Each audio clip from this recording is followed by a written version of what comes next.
What are the four aims of quantitative analysis? Let's find out.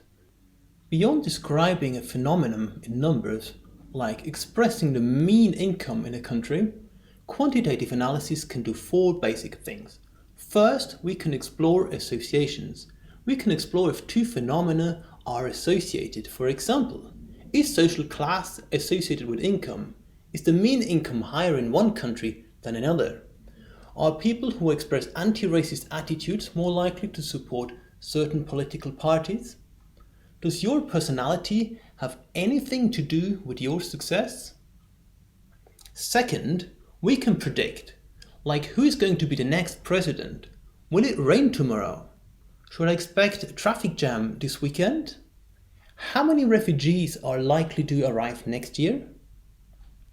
Third, we can extrapolate. You have studied 3 schools. What conclusions can you draw about schools in general?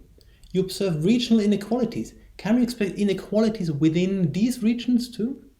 Should I open a new shop in this area? Fourth, we can do causal inference. Here we move from seeing an association to establishing that one thing causes the other.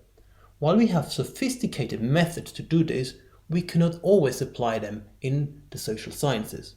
And we often need strong assumptions to claim causality. But typically, this is what interests us most. Does this substance cause illness? Is innovation the cause of success? Does poverty cause crime?